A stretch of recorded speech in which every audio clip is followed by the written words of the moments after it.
സാറേ ഇങ്ങനെയുള്ള സമയത്തൊന്നും ഈ നെല്ലിക്ക തിന്നാൻ പാടില്ല. നെല്ലിക്ക അത് വീർത്തതാണ് തേനീച്ച കുത്തിയിട്ട്. അല്ല ഞാൻ വായിലെന്തോ കടിക്കണ പോലെ. നമുക്കൊരു താലൂക്ക് ഓഫീസിലേക്ക് വിളിച്ചൊന്ന് പറയണ്ടേ? താലൂക്ക് ഓഫീസിൽ വിളിച്ചു പറഞ്ഞിട്ട് ഈ തേനീച്ച കൊടുക്കാൻ തരുമല്ലോ. സാറേ നമ്മളെന്തേലും ചെയ്യാതെ എങ്ങനെ? ഫോൺ അടിക്കാം സാർ.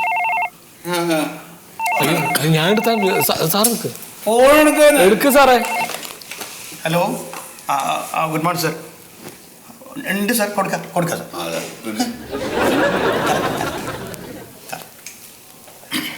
Hello sir.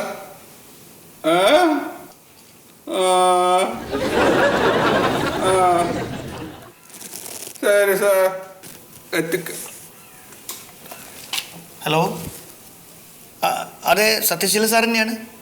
അല്ല സാറേ, അതെ സാറിന് ഇന്നലെ തേനീച്ച കുത്തി ഓഫീസിൽ നിന്ന്. മുഖത്തും ചുണ്ടിനൊക്കെ കുത്തിയുണ്ട്, സംസാരിക്കാനൊന്നും പറ്റുന്നില്ല. മുഖത്തെ കൂടി കുരങ്ങൻ്റെ കൂട്ടുണ്ട് ഇപ്പോൾ. അതുകൊണ്ടാണ് സാർ. ആയിക്കോട്ടെ സാർ, ഞാൻ പറയാം. ശരി സാർ. ആ ഫയലേ വൈകുന്നേരത്തിനുള്ളിൽ അവിടെ എത്തിച്ചില്ലെങ്കിൽ എല്ലാവരും പണിയും പോകുന്നു സാർ. പണി പോകും. അത് ഞാൻ നേരത്തെ പറഞ്ഞതല്ലേ. സംസാരിച്ചപ്പോൾ വേറെ എന്തോന്ന് പറഞ്ഞു? അല്ല ഞാൻ പറഞ്ഞതാണ്, തേനീച്ചൊക്കെ കുത്തിയിട്ടുണ്ടെന്ന് പറഞ്ഞു അവിടെ. ഞാൻ പറയണത് ഈ തേനീച്ചനെ സാധാരണ നാട്ടുകാരൊക്കെ പിടിക്കാന്ന് പറഞ്ഞ ഒരു പന്തം കെട്ടിയിട്ട് ഈ കൂട് കത്തിക്കുക. തീ കത്തിച്ചിട്ട് അതിനുള്ള ഫയലൊക്കെ കടലാസല്ലേ, തീ പിടിക്കില്ലേ? തീ പിടിച്ചു കഴിഞ്ഞാൽ ഓഫീസ് കത്തിപ്പോവില്ലേ? ഫയൽ കത്തിപ്പോവും. സാറേ നമുക്ക് ഫയർഫോഴ്സിനെ വിളിച്ചാലോ? ഫയർഫോഴ്സിനെ വിളിച്ചിട്ട് അപ്പോഴും തീ കത്തില്ലേ? ഒരു തീ കെടുത്താൻ വരുന്നവരല്ലേ, തീ എങ്ങനെ കത്തല്? അപ്പൊ ഫയല് നനഞ്ഞാലോ? നനഞ്ഞാൽ നമുക്ക് ഉണക്കാലോ സീതളാ. നിങ്ങൾ ആ ഫയർഫോഴ്സിനെ വിളിച്ച് ചോദിക്ക്. സാറേ ഫയർഫോഴ്സ് അല്ലേ? അത് വില്ലേജ് ഓഫീസിൽ നിന്നാണ്. നമ്മളിവിടെ ഫയലൊക്കെ സൂക്ഷിച്ച റൂമിലേ ഒരു തേനീച്ച കൂട് ഉണ്ട്, അത് ഇളകിക്കണം. ഇവിടെ നമ്മളെ സാറിനെയൊക്കെ കുത്തി ആകെ കുഴപ്പമായി നിൽക്കുക. ഇല്ല അത്ര വലുതൊന്നുമില്ല, ഒരു മീഡിയം ഉണ്ട്, അത്രയൊക്കെ ഉണ്ടാവും. താൻ കണ്ടുണ്ടോ? അമ്മോത്താൻ്റെ അറിയില്ല സാറേ. ഞാൻ കണ്ട ആളാണ് സാറേ. ഞാൻ ശീതളൻ. അത് ഇത്ര ഏകദേശം ഇത്ര വരും കേട്ടോ സാറേ. ഇത്ര കാണിച്ച ഒരാളെ കാണുകയാണിത്. സാറേ നിങ്ങൾ വരാ ആണോ? ശരി എന്നാലും ഒരു പേരുണ്ടാവില്ല. അവിടെ കടലാക്രമണം ഉള്ളിടത്താണ് ഉള്ളത് പോലെ. തേനീച്ചനെ അതിനടുക്ക് നോക്കാൻ പറ്റൂല. അപ്പൊ എന്ത് ചെയ്യും? പോലീസിലൊന്ന് അറിയിച്ചാലോ? പോലീസിൽ അറിയിക്കാം സാറേ. പോലീസ് സ്റ്റേഷനിലൊന്ന് വിളിച്ചോ? പോലീസിൽ എന്തായാലും അറിയിക്കാം. ഒരു അപകടം ഉണ്ടാവുമ്പോ അവരെ അറിയിക്കും. പോലീസ് സ്റ്റേഷനല്ലേ?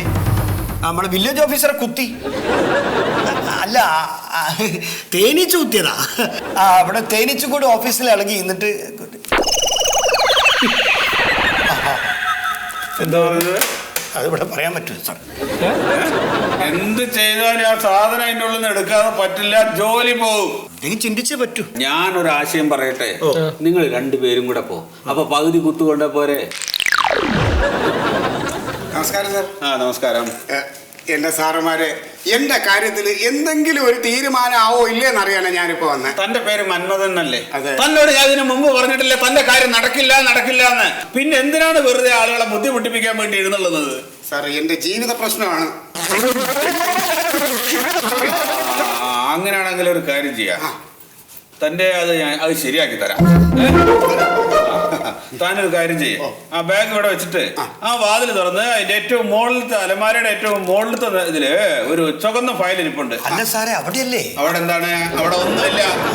എന്താണ്? അല്ല അവിടെ ഫയല് ആ ഫയൽ എടുത്തിട്ട് വരും കേട്ടോ. ബാഗ് ഇവിടെ ഇരുന്നോട്ടെ, ഇവിടെ ഇരുന്നോട്ടെ.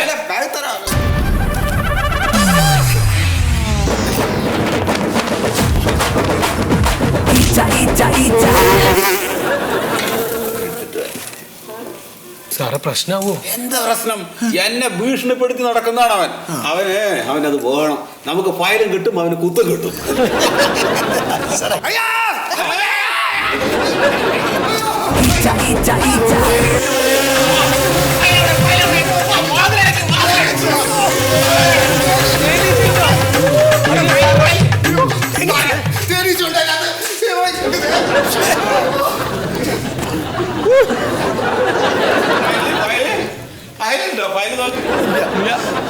ഫയലെടുത്തില്ല.